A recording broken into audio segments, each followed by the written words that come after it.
Big boss ಕಿರುತೆರೆಯ ಅತ್ಯಂತ ಜನಪ್ರಿಯ ದೊಡ್ಡ ಶೋ ಅಷ್ಟೇ ಅಲ್ಲ, ದೊಡ್ಡ ವಿವಾದಿತ ಶೋ ಅಂದ್ರೂ ತಪ್ಪಾಗೋದಿಲ್ಲ. ಪ್ರತಿ ವರ್ಷ ಬಿಗ್ ಬಾಸ್ ಶೋ ಹೊಸ ಸೀಸನ್ನೊಂದಿಗೆ ಹೊಸ ಆಟಗಳೊಂದಿಗೆ ಶುರು ಆಗ್ತಾನೆ ಇರುತ್ತೆ. ಈ ಶೋಗೆ ಹೇಗೆ ದೊಡ್ಡ ಮನೆ ಅಂತ ಹೆಸರಿದೆಯೋ ಆ ಹೆಸರಿಗೆ ತಕ್ಕಂತೆ ದೊಡ್ಡ ಮಟ್ಟದ ವೀಕ್ಷಕರು ಕೂಡ ಇದ್ದಾರೆ. ಈ ಬಾರಿ ಎಲ್ಲ ಭಾಷೆಯಲ್ಲಿಯೂ ಸ್ವಲ್ಪ ಬೇಗನೆ ಬಿಗ್ ಬಾಸ್ ಟಾಕ್ ಶುರುವಾಗಿದೆ. ನಮಗೆ ಸಿಕ್ಕ ಮಾಹಿತಿ ಪ್ರಕಾರ ಮತ್ತು ಈಗಾಗಲೇ ಬಿಟ್ಟ ಪ್ರೋಮೋಗಳ ಪ್ರಕಾರ ಬಿಗ್ ಬಾಸ್ ಶೋ ಬೇಗನೆ ಶುರುವಾಗಲಿದೆ. ಈ 6 ಭಾಷೆಗಳಲ್ಲಿಯೂ ಶೋ ಒಂದೇ ಬಾರಿಗೆ ಶುರುವಾಗಲಿದೆ. ಯಾವಾಗ ಅಂತ ಹೇಳ್ತೀನಿ ನೋಡಿ.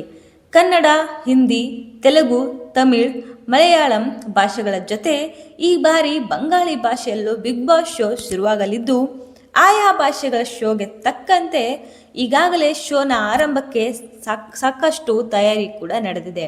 ಈ ಬಾರಿ ಈ 6 ಭಾಷೆಯ ಬಿಗ್ ಬಾಸ್ ಶೋ ಒಂದೇ ತಿಂಗಳಲ್ಲಿ ಶುರುವಾಗಲಿವೆ.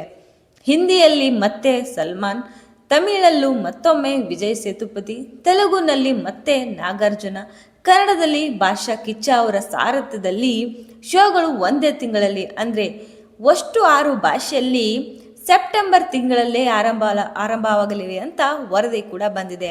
ಪ್ರತಿ ವರ್ಷ ಎಲ್ಲ ಭಾಷೆಯಲ್ಲಿ ಶೋ ಒಂದೇ ಬಾರಿಗೆ ಆರಂಭವಾಗ್ತಿರಲಿಲ್ಲ. ಆದರೆ ಈ ಬಾರಿ 6 ಭಾಷೆಯಲ್ಲಿಯೂ ಸೆಪ್ಟೆಂಬರ್ ತಿಂಗಳಲ್ಲಿ ಬೇಗನೆ ಶುರುವಾಗಲಿದೆ ಅಂತ ಸೂಚನೆ ಸಿಕ್ಕಿದೆ. ಅದಕ್ಕೆ ಅನಿಸುತ್ತೆ ಕಲರ್ಸ್ ಕನ್ನಡದವರು ಬಿಟ್ಟ 2 ಕನ್ನಡದ ಪ್ರೋಮೋಗಳಲ್ಲಿ ಒಮ್ಮೆ ಈ ಬಾರಿ ಬೇಗನೆ ಆಟ ಶುರುವಾಗಲಿದೆ ಅಂತ ಮೆನ್ಷನ್ ಮಾಡಿದ್ದು. ಅಷ್ಟೇ ಅಲ್ಲ, ಜಿಯೋ ಹಾಟ್‌ಸ್ಟಾರ್ ಟಿವಿಯ ಸೇಲ್ಸ್ ಮುಖ್ಯಸ್ಥ ಮಹೇಶ್ ಶೆಟ್ಟಿಯವರ ಹೇಳಿಕೆ ಹೀಗಿದೆ ನೋಡಿದೆ. ಬಿಗ್ ಬಾಸ್ ಪ್ರತಿ ಸೀಸನ್ನಲ್ಲೂ ತನ್ನ ವೀಕ್ಷಕರನ್ನ ಹೆಚ್ಚಿಸಿಕೊಳ್ತಾನೆ ಇದೆ.